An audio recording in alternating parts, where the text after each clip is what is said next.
Ayer vimos cómo establecimos un vínculo, o cómo se establece un vínculo entre adaptabilidad y las características de un sistema socioambiental o de eventos que cambian las características de los sistemas socioambientales en los modelos del IBP y más tarde los modelos del MAP de adaptabilidad. Y terminamos con un modelo donde es la penetración del mercado la que altera las condiciones ambientales y su expresión en términos, o sea, cómo afecta la adaptabilidad o las características biológicas de la población que se encuentra del otro lado o que se integra del sistema en el que se integra. Este es lo que hice o lo que estudié yo, de lo que les voy a hablar, es sobre, adaptándose localmente a una economía global, el impacto de la integración regional en poblaciones mayas del estado de Yucatán, en precisamente la adaptabilidad de las poblaciones. Y el título que escojo es Adaptándose localmente a una economía global. Ayer tuve una plática con uno de ustedes que me decía, bueno, ¿cómo determinamos los ecosistemas? Por ejemplo, si quieres estudiar una población urbana, pues ¿cuáles son los límites de tu ecosistema? Todas son más complejas, pues no. Si quieres estudiar en la actualidad a una población rural, ¿verdad? Esta tiene que adaptarse no solo a sus condiciones locales, sino a las colisiones generadas por su interacción con el mundo exterior. Y esto es lo que le sucedió a las poblaciones mayas del estado de Yucatán, de las que les voy a hablar. A fines de los 60s y principios de los 70s, se creó lo que ahora se conoce como la carretera de los conventos, para juntar las diferentes comunidades, las diferentes comunidades del centro del estado de Yucatán entre sí para promover el turismo y, yo creo probablemente más importante, para comunicar a estas poblaciones con centros como Mérida y Cancún que necesitaban mano de obra barata, no calificada, que empiezan a crecer, uno por Cordemex, un nuevo apogeo de Cordemex en Mérida, y en Cancún porque empieza a crecer el complejo turístico que ahora ya es no solamente Cancún, sino toda la Riviera Maya. Entonces, como de costumbre, la carretera se hace supuestamente para promover el desarrollo de esta zona, pero algunos sospechan que pues, más bien fue para facilitar el transporte de mano de obra hacia Mérida y Cancún, y eso fue lo que sucedió. La gente empezó a migrar hacia Mérida y Cancún. La pregunta de investigación entonces fue, fue un estudio que se hizo 25 años después del evento, se hizo en los 90s. ¿Qué impacto tuvieron 25 años de integración y desarrollo en el bienestar de la población campesina de la zona maicera, que aparecía en el mapa que les mostré anteriormente? Lo primero que nos encontramos, que es lo que quiere saber todo el mundo, es pues si lo que hacen promueve el bienestar, pero... perdón. Sí.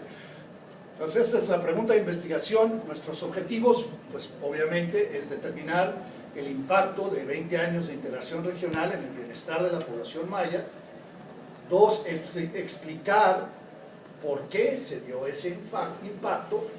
Y finalmente, determinar el impacto en la sustentabilidad del nuevo sistema que surgió. O sea, viene la integración regional, se genera un nuevo sistema. ¿Cuál es el impacto en el bienestar de la población? Y luego, pues, ¿qué tan sustentable es el nuevo sistema? ¿Qué es bienestar? Ya desde hace miles de años, Aristóteles ya se había hecho esa pregunta.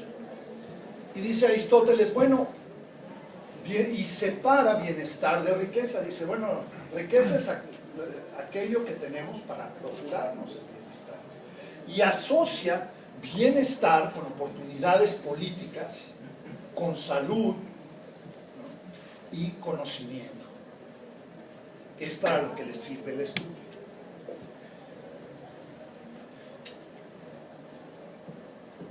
Los materialistas, sin embargo, lo asocian y lo miden directamente con valor.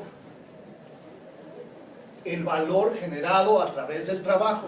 Y no nada más el trabajo, pero no todo el trabajo, sino el trabajo que ingresa al mercado en forma de valor, que genera ingreso. Y generan un marcador o indicador que se llama el Producto Interno Bruto, y asumen que un incremento en el valor circulando o creado en un país se mejora el bienestar o se refleja en el bienestar de la población. ¿Por qué? Porque les da dinero para hacer lo que quieren. Y generan el concepto de ingreso per cápita, donde todo el ingreso generado por una nación se divide entre todas las personas que existen en esa nación. ¿Qué es lo que sucede con estos dos indicadores? Que nos podrán decir cuánto ingreso se genera en los mercados de una nación, pero no te dice cuánto dinero tiene la gente. Y de hecho, mientras más grande el PIB y mientras más grande mientras más grande el ingreso per cápita, la diferencia entre ricos y pobres es mayor. Entonces, un ingreso en el PIB va a implicar que los más ricos van a ser mucho más ricos, pero el ingreso de los más pobres va a subir tan solo un poquito.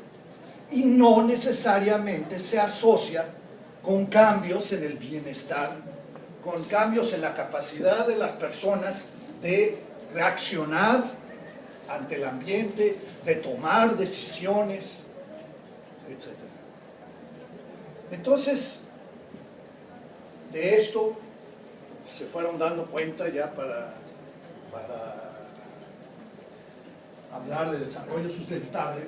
Parte del desarrollo sustentable es la calidad de vida, y esto habla de bienestar, y se fueron creando alternativas a los índices materialistas. Uno de ellos es el índice de calidad física de vida, que asocia la calidad de vida o el bienestar a algunas medidas indirectas de bienestar biológico. Por ejemplo, mortalidad infantil y esperanza de vida al nacer, que están correlacionados, ¿no?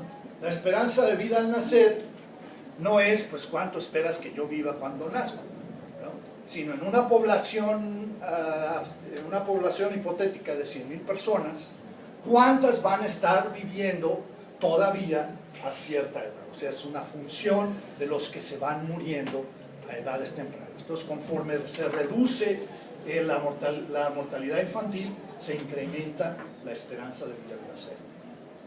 Y analfabetismo en los adultos, la capacidad de los adultos de decidir su forma de gobierno o de obtener mayores oportunidades, mayores opciones. Está el índice de progreso social, que es un índice de 44 indicadores en varios sectores. Esto, pues, por supuesto que nadie lo usa, va a recoger 44 indicadores, pero además carecen realmente de una base teórica que justifique por qué cambios en cualquiera de estos indicadores, ¿verdad?, se pueden considerar como mejor o peor calidad de vida. Un índice que se usa mucho es el índice de marginalidad, que es un índice que te indica acceso a servicios que provee el Estado. Ese se usa mucho, donde se asume que las personas que tienen electricidad, por ejemplo, tienen una mejor calidad de vida que las personas que no tienen electricidad. Pero eso, pues, es un concepto etnocéntrico, no necesariamente es cierto. los busquimanos que viven en el bosque no necesariamente tenían una mejor calidad de vida ahora, aunque ahora sí tengan electricidad. Y el índice que más se usa es el índice de desarrollo humano, que combina longevidad, analfabetismo y poder adquisitivo. ¿Cómo mide estas cosas? Uno, pues, esperanza de vida al nacer. Otro, acceso a la educación formal, años de educación de los adultos o proporción de los jóvenes que no están en la escuela o que están en la escuela. Y dicen tener un estándar de vida decente, o sea, utilizar el PIB, que pues realmente no nos dice nada tampoco. Entonces es un índice que se usa mucho para decir la gente de este país tiene mejor calidad de vida, por tanto podrías esperar más bienestar que en la de este otro país, pero tampoco tiene un sustento teórico muy poderoso, ni surge de una escuela de pensamiento clara, o a lo mejor sí, pero yo no la conozco. A lo mejor ahorita me vas a corregir. ¿Dónde estás? Pensé que estaba aquí sentado. ¡Ah, ya estás! ¿Cómo te llamas otra vez? Josué, profesor. Josué. Okay. Nosotros, sin embargo, ya habíamos hablado, podemos cambiar el término de bienestar utilizando los modelos derivados del IBP. Podemos cambiar el concepto de bienestar por adaptabilidad. Si se acuerdan, lo que descubren los colegas del IBP y más tarde los colegas del MAP y más tarde sus descendientes, Alan, los bioculturales, ¿no? Es que una respuesta adaptativa incrementa la capacidad de adecuación de los individuos de una población, pero no necesariamente conduce a una mejor adecuación, a una mayor reproducción. Pero sí se establece el vínculo entre capacidad de mantener la homeostasis, ¿verdad?, y mecanismos adaptativos y características del ambiente. Y podemos entonces tener una definición funcional de bienestar que además tiene un sustento teórico y una escuela y una trayectoria teórica detrás, que es la que vimos ayer. Úchala. ¿Se acuerdan de los 9 dominios adaptativos? Aquí están en negro, no en amarillo, así que no sé qué. Pero podemos entonces hablar de bienestar, ¿verdad?, y medirla en cualquiera de los 9 dominios adaptativos. No se ve nada. A ver, aquí está si quieren. ¿Eh? Los tengo. Sí, pero los quiero ahí para que los vean. Eso es lo que voy a hacer. Exactamente.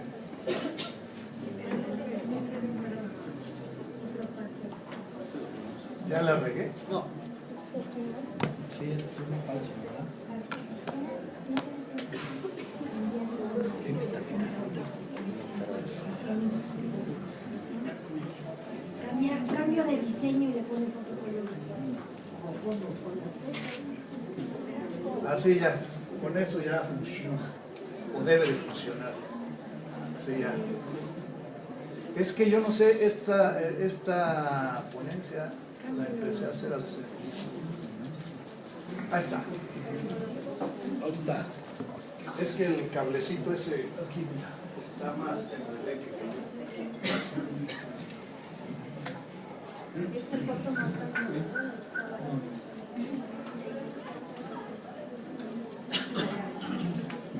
podemos usar entonces.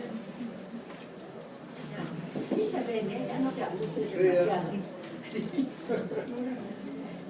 Podemos usar cambios en los dominios adaptativos en uno o varios de 9 dominios adaptativos como proxy del bienestar. Si hay cambios positivos que aumentan la capacidad del individuo de responder a insultos ambientales, o sea, mejoran su homeostasis, pues podemos decir que los cambios generados por la integración regional en Yucatán fueron cambios adaptativos, mejoraron el bienestar de la población local. Si no, podemos decir que no fueron cambios adaptativos. Y ahí está el poder de esta herramienta, que tiene un sustento teórico. Y podemos replantear el problema. En general, ¿verdad?, la interacción de sociedades comerciales nacionales o internacionales con sociedades de autoconsumo que generan cambios cualitativos van a tener un impacto negativo en el bienestar biológico de la población, o por lo menos esa es mi hipótesis, que la integración regional iba a tener un impacto negativo en las poblaciones yucatecas. ¿Por qué? Porque esa es la historia, o es lo que suele suceder. ¿Por qué sucede eso? ¿Por qué suele suceder eso? Existen en general 4 causas, ¿verdad?, que conducen al deterioro del bienestar o la caída en la adaptabilidad de poblaciones locales de subsistencia incorporadas a sistemas comerciales. Estas son causas macroeconómicas fuera del control de las comunidades de subsistencia, cambios en usos tradicionales de los recursos naturales y abandono de los recursos usados con anterioridad, cambio en la distribución interna de la riqueza y en las relaciones de género, y cambios en el comportamiento reproductivo y de cuidado de los niños e infantes. Como ven, cuando hablamos del ecosistema o de un sistema socioambiental, no solo estamos hablando de lo que está afuera, sino de cómo interactuamos entre nosotros mismos. O sea, todo eso es parte de un sistema socioambiental y todo eso puede generar cambios en la adaptabilidad de las poblaciones. No se oscurecen las relaciones sociales. Es a veces a lo que se le tiene miedo cuando se estudia ecología, porque las relaciones sociales son parte del ecosistema. Las causas macroeconómicas que se han detectado que afectan negativamente el bienestar de las poblaciones de subsistencia son, uno, para empezar, es que los programas de desarrollo que se generan para promover el bienestar de las comunidades locales realmente no para eso se generan. Supongo que los panistas se creerán que las minas que están abriendo en el centro y norte del país se están abriendo para darle trabajo a la población local y que así viva la población local mejor. Pero yo dudaría que esa es la razón por la que se están abriendo esas minas. Entonces, puesto que el objetivo no es que mejoren las condiciones de vida de la población local, pues no es de sorprenderse que, aunque el discurso sea una cosa.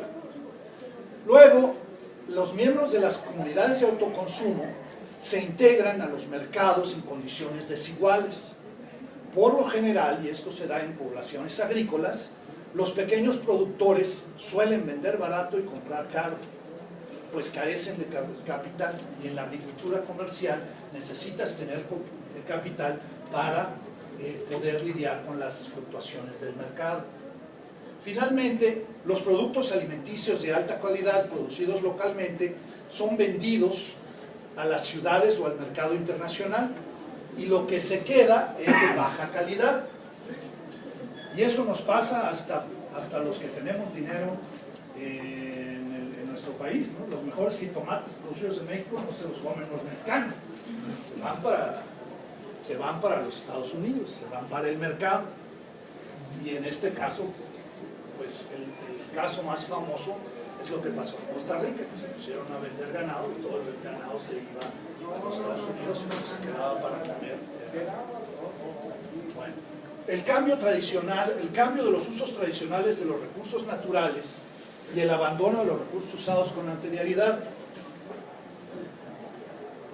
Los sistemas tradicionales de subsistencia han evolucionado a través de los siglos y forman un todo. Cuando tú quitas un elemento, se altera ese todo. La mayoría de los sistemas tradicionales de subsistencia, ¿verdad?, suelen ser megadiversos. Y por lo menos en términos de la dieta, cuando sustituyes por producción agrícola comercial, la diversidad de la dieta se reduce. Y esto genera problemas nutrimentales, porque las dietas tradicionales se compensan comiendo diferentes cosas. Se afecta la complementariedad del sistema alimenticio local, elimina la habilidad de los pequeños productores de asignar esfuerzos a diferentes recursos, además de que se descompone la complementariedad de la dieta. ¿Está lloviendo? Los sistemas tradicionales tienden a protegerse de la estacionalidad. O sea, la estacionalidad, y una estrategia para protegerte de la estacionalidad es depender de diferentes recursos. Pero llega los que te quieren poner a vender algo, y entonces ahora produce nada más una cosa. Y entonces todos esos recursos que ponías en diferentes lugares para ir cosechando cosas diferentes a lo largo del año, desaparece. O sea, desaparece esa diversidad. Y la gente se queda sin opciones. 3. La incorporación de cultivos desconocidos o trabajo asalariado puede llevar a la elección de alimentos no nutritivos o una preparación inadecuada de los mismos. Esto sucede muy a menudo. La gente adopta nuevos cultivos, no sabe cómo usarlos, o no se comen. Siembras algodón y ya no produces lo que comes, entonces tienes que comprar comida nueva que no conoces. ¿Cómo sabes que es nutritivo, que no es nutritivo? ¿Cómo se hace una dieta balanceada que ya tenías antes? La pérdida de las dietas balanceadas es el problema principal.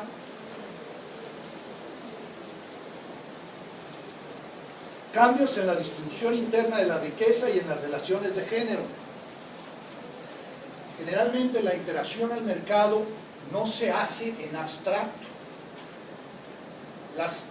Los que introducen los cambios, es uno de los problemas que se tiene cuando haces trabajo en la comunidad.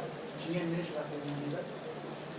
Lo mismo la gente que introduce estas cosas en comunidades locales, generalmente se alía con ciertas personas, que suelen ser las personas más ricas, o más poderosas, o más flexibles de la comunidad, y entonces las diferencias entre ricos y pobres crecen. También se rompe la integración política o las reglas políticas locales. Hacen que,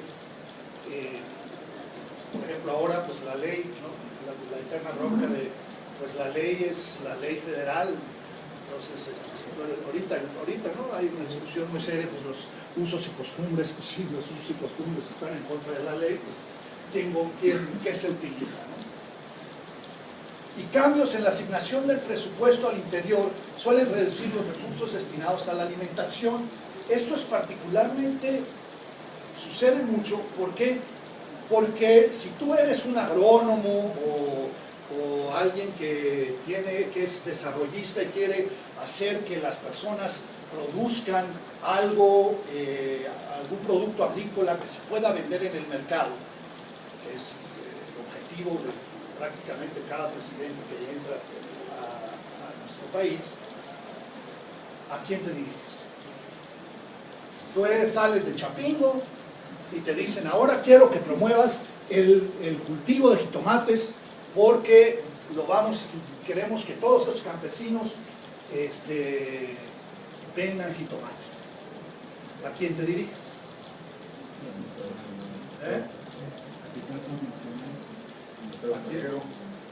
¿Perdón? Mercado extranjero. No, bueno, pero el primero tienes que producir. O los productores. ¿Quiénes son los productores? Los jefes de familia. Los jefes de familia. ¿Y quiénes son los jefes de familia? Campesinos. Los hombres.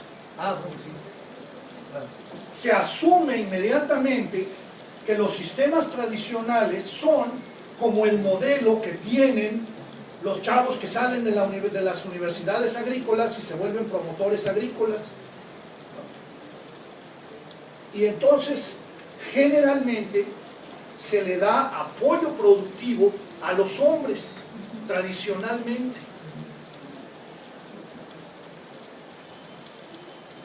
Por lo general, en el mundo entero, los sistemas agrícolas tradicionales, ¿quién se encarga de la alimentación y cuidado de los niños? Las mamás, las mujeres. Y se encargan de esta alimentación y cuidado del producto agrícola. Pero de repente, ese producto agrícola deja de ser o tener una función alimenticia. Sale del control de las mujeres y va directamente al control de los hombres.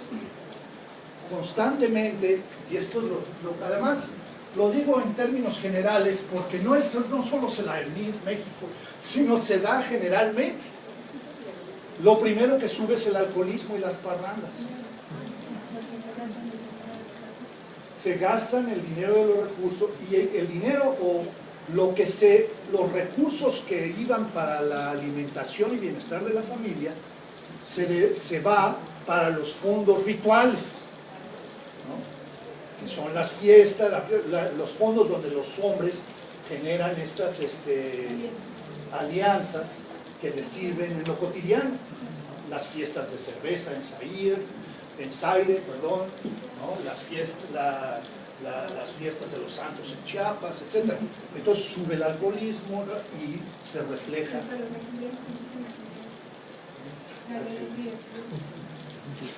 Sí, o sea, es un problema con un sistema, pero además le quitas generalmente a las mujeres la capacidad de alimentar a su familia. Esto por fin se dieron cuenta en las Naciones Unidas y se promovieron programas como oportunidades. Progresa. Pero luego se convirtió en oportunidades. Fox lo convirtió en oportunidades. Pero originalmente era Progresa, tienes toda la razón. ¿Por qué? ¿A quién le dan el dinero de Progresa? A las mujeres. Porque saben que ellas van a utilizar ese dinero. Y no solo Progresa, no solo se da en México, sino que fue una iniciativa de las Naciones Unidas. Más bien del Banco Mundial. Del Banco Programa Mundial. de Liberalización del gas. Entonces, y fue Floret y Floret, y bueno, fueron antropólogos los que promovieron ese cambio de visión, ¿no? De estudiar. Entonces sí sirve hasta cierto sentido lo que hacemos. No somos totalmente inútiles. Y luego otra cosa que sucede mucho es el cambio reproductivo y de cuidado de los niños e infantes. Aquí me gusta mencionar porque Magalí hizo un trabajo en Yucatán donde mostraba que las mujeres tenían que trabajar más en la agricultura de subsistencia cuando los hombres se iban a trabajar en Cancún. Entonces las mujeres tenían que sustituir a los hombres en las actividades agrícolas. Lo cual fue un trabajo muy interesante, sobre todo Bueno, en fin, ella lo ve ahí, pero otra cosa que se ha visto no solamente en Yucatán, sino también en todo el mundo, que le quita tiempo a las mujeres para el cuidado y alimentación de sus hijos, en sociedades que no están preparadas para ello, donde no existen necesariamente opciones, y entonces deteriora. Y bueno, hasta en esto pues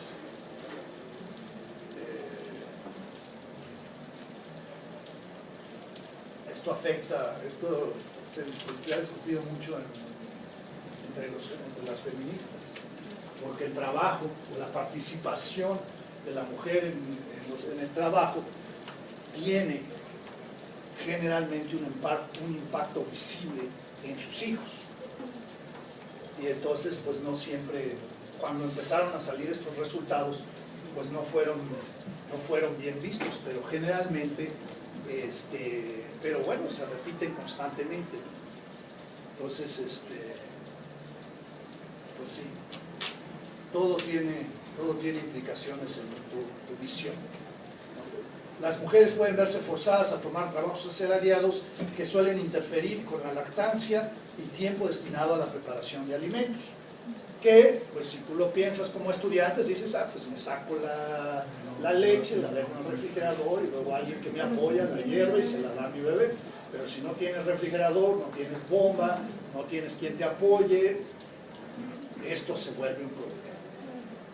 Luego, la migración y nuevas necesidades laborales pueden romper las redes de apoyo de las madres jóvenes, sobre todo de las madres que migran. Este es un problema muy particular entre mujeres que migran sin apoyos, sin sus parientes. Pueden tener los parientes del marido, pero no sus parientes. Se rompen esas redes de apoyo y eso hace difícil el cuidado de los niños, sobre todo los más pequeños. Y sí, bueno, sí, se refleja. Esto son estudios que se reflejan en diferentes dominios adaptativos y la supervivencia es uno de ellos. De todos estos que les estoy poniendo es asociación con problemas de adaptabilidad. Muy bien, ¿cómo vamos a estudiar adaptabilidad, cambios en la adaptabilidad? Está medio raro los colores que se ven aquí. Ese cablecito, ¿no? Se adaptó el cable. Sí, hace cosas raras a las paredes. Uno de los diseños de estudio tradicional es que se asume que hay una población testigo que vive en un ambiente local con una adaptabilidad asombrosa. Estos se comparan con la población de estudio y te puede dar una idea de cómo afecta el ambiente de la población de estudio a la adaptabilidad de la población local. Estos son los famosos estándares, y hay estándares prácticamente para todo. Hay estándares de crecimiento que desarrolla la NSHS de los Estados Unidos y es la que usan los médicos cuando ustedes llevan a su hijo al doctor y les dicen, mira, tu hijo está creciendo bien porque de talla para la edad está muy bien. Hay estándares de presión arterial y dice, bueno, esta persona está bien porque su presión arterial está entre esto y este otro. Hay estándares de azúcar en sangre. En fin, hay muchos estándares que asumen, ¿verdad?, un ambiente ideal. Y por supuesto hay mucha discusión sobre la validez de esos estándares y bla, bla, bla, como en todo en la ciencia, nada es absoluto. Entonces esa es una manera de estudiar adaptabilidad. Otra manera, ¿verdad?, de estudiarla es comparar a dos poblaciones diferentes con características diferentes en el mismo ambiente. Entonces, si la característica que te interesa es diferente en población A y en población B y están en el mismo ambiente general. Entonces, si se dan cuenta aquí, la adaptabilidad, y en todos los momentos, la adaptabilidad, tu conclusión de adaptabilidad es comparativa. nunca es absoluta. No puedo llegar a un lugar y decir, ay, ya la hicieron. No. O están mejor o están peor. Ya sea que... O el otro es una sola población, pero en ambiente A y ambiente B. Estos son los famosos estudios con migrantes, por ejemplo, ¿no? Que estudian migrantes, poblaciones oaxaqueñas en Oaxaca y poblaciones oaxaqueñas en los Estados Unidos. Barry, sus estudios de guatemaltecos en Guatemala y guatemaltecos en Florida. Y, asombroso, el mismo Boas, europeos en Europa y europeos en los Estados Unidos, que fue cuando dijo, pues después de hacerle sus medidas craneanas, resulta que los hijos son de una raza distinta a sus padres. Pues conclusión.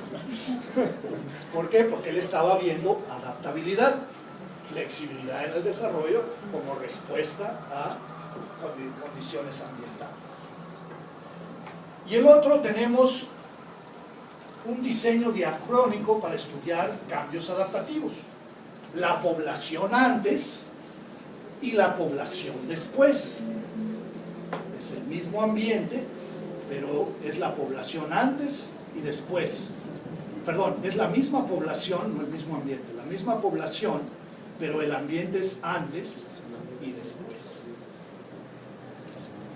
Esto nos presenta generalmente un problema. Presenta como un problema metodológico.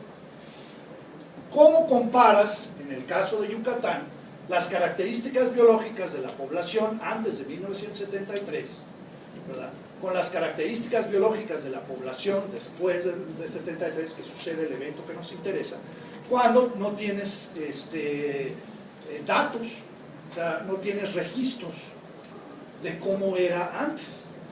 Ya el tiempo ya pasó, ya estamos en los 90, ya pasó anteriormente. Y aquí es donde entra la creatividad. Por eso les di a leer ese capítulo 5, donde ustedes les dice todas las características que pueden utilizar para medir cambios adaptativos en los 9 dominios. Este es el problema al que yo me enfrenté, y entonces decidí escoger indicadores de bienestar durante la infancia y temprana niñez y indicadores de bienestar durante el crecimiento. El primero que utilicé fue mortalidad infantil, y lo puedes obtener si todavía están vivas las mujeres que tenían hijos antes del evento, a través de las historias reproductivas. Hay técnicas de entrevista donde puedes obtener todos los hijos nacidos vivos y cuántos se murieron y cuándo se murieron. Los puedes hacer cálculos de mortalidad infantil. Otra que puedes ver directamente es la hipoplasia lineal, o la hipoplasia del esmalte de los dientes, que seguramente los estudiantes del mundo saben muy bien lo que es.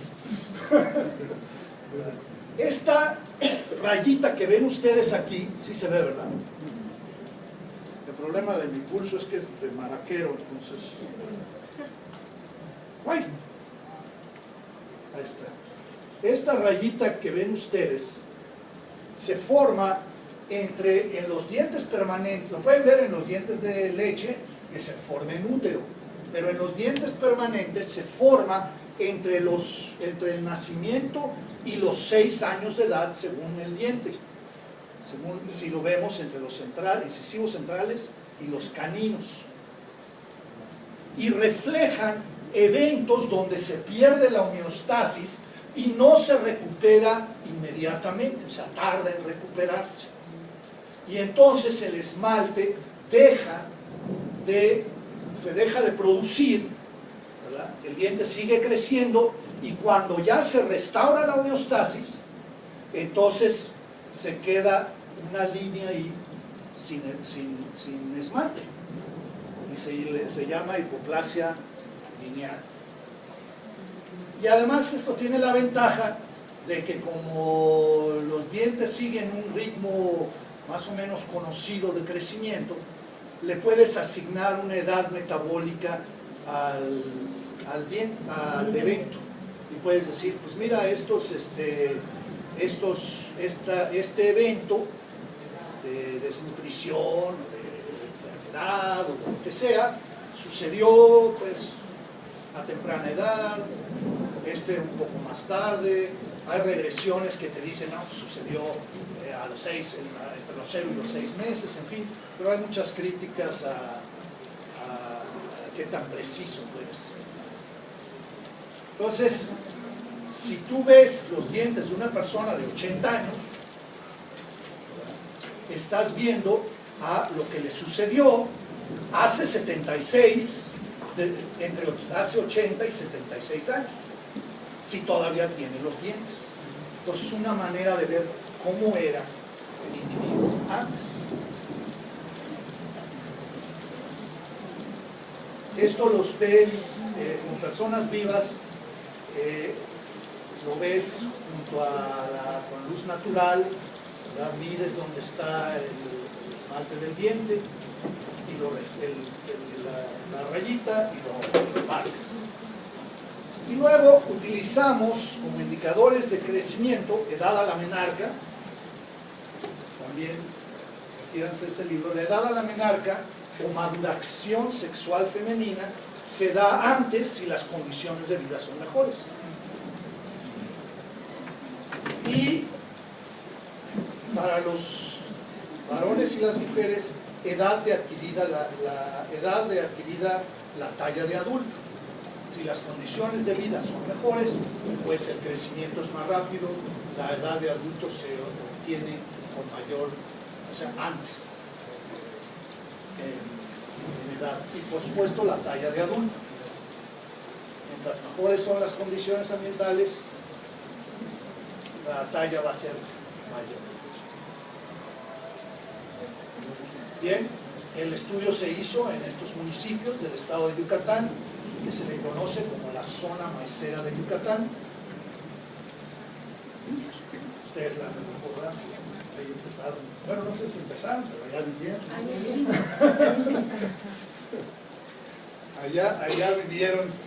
Allá trabajaron también, ¿verdad?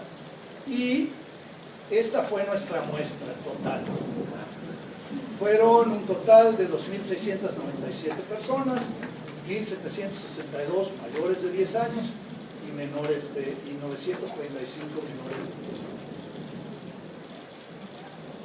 años. Estos son los municipios, estas son las localidades. Les recomiendo que vayan por allá, es un lugar muy bueno. Y estos son nuestros resultados de mortalidad infantil.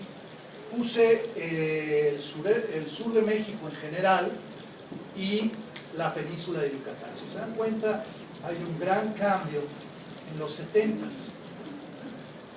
Baja de 100 a 49. En la teoría de lo que es la transición epidemiológica, te ponen 100 como la marca, 100 de mortalidad infantil. Cuando tú tienes un cambio generado por vacunas, donde los niños no se te mueren y empiezas a tener un poco más de control sobre los partos, la mortalidad infantil es menor a 100. En condiciones normales de poblaciones agrícolas anteriores a la existencia de vacunas y demás, podrías esperar mortalidad infantil de entre 100 y 500 en buen estado. 1000 pues no era tan malo. Pero fíjense, comparen Yucatán con el resto del sur. Hay una diferencia muy grande. Y esto se debe generalmente a un mayor tratamiento médico, un mejor tratamiento médico. Tienen vacunas, pero además tienen cuidados. O sea, los niños tienen atención médica moderna, o sea, uso de antibióticos básicamente. Y mejoras ambientales, como pueden ser los pisos de cemento. Si juntas vacunas y pisos de cemento y agua corriente, tienes esta mortalidad infame, básicamente. Y si ya le agregas una estructura médica moderna, pues ya llegas a 6, 10, entre 6 y 10 o 12 de mortalidad. Ya en la actualidad tienes 3 lugares donde no todos los grupos sociales. O sea que pues hay un cambio positivo. Esta es la frecuencia de hipoplasias a través del tiempo. Aquí tenemos, esta es la curva, si se dan cuenta, este cambio puede ser debido al tamaño de la muestra, porque es gente que creció en 1930. Entonces, pues más bien, claro, para que quedaran mejor los datos, ¿verdad? Lo hice de 3, una regresión cúbica, pero en realidad podría quedar de a 2, una R cuadrada bastante buena. Tenemos una frecuencia de hipoplasias constante y luego después de 1973 una caída marcada. ¿Qué fue lo que sucedió? Aquí tenemos a los hombres, a las mujeres, hasta 1973. Los hombres son más sensibles que las mujeres, los niños. Esto sucede mucho. Los hombres, los niños, varones, son más sensibles a problemas ambientales, son ecosensibles, responden con mayor rapidez a las características, las características del ambiente y por tanto también son más vulnerables a ellas. Por eso, si tú y tu esposo quieren bajar de peso, primero baja tu esposo, por más que trates no puedes. O hay que esforzarse mucho y el otro que apenas empieza a bajar de peso. Pero también se enferman con mayor facilidad. Aquí, en 1973, las condiciones que estaban haciendo que los hombres, que los niños, tuvieran altas frecuencias de hipoplasia, bajan y tienen frecuencias entre 70 y 80 todos. O sea, bajan a las frecuencias de las mujeres. Y esta es, o sea, tú podrías esperar frecuencias de hipoplasia en poblaciones agrícolas antes de las ¿cómo se llaman? Vacunas, como de 80, entre 70 y 80, inclusive 90, que no fueran muy fregadas. Y en poblaciones muy fregadas, pues sí ya te encuentras entre 90 y 100. Esto ya es histórico. ¿Por qué? Porque esto de las hipoplasias lo empezaron haciendo con poblaciones esqueléticas, no, Desaparecidas. sí, desaparecidas, no con poblaciones vivas. Pero bueno, nos sirve para generar parámetros de adaptabilidad. Y luego, de 1973, esto cae y llega a estar a una frecuencia de menos del 40%. Sabemos un incremento en la adaptabilidad de los niños. Aquí tenemos una gráfica interesante sobre la distribución de las hipoplasias en los que nacieron antes de 73 y aquellos que nacieron después de 73. Estos son los que nacieron después, los oscuritos. Si se dan cuenta, la mayor frecuencia, las curvas son diferentes. Esta, ¿verdad?, es lepticúrtica, o sea que la mayoría de las hipoplasias están en el centro, mientras que esta, la de los que nacieron antes de 73, es platicúrtica, o sea, se distribuye más, se distribuye a lo largo del diente. Las hipoplasias se distribuyen a lo largo del diente. ¿Por qué se da esto? Porque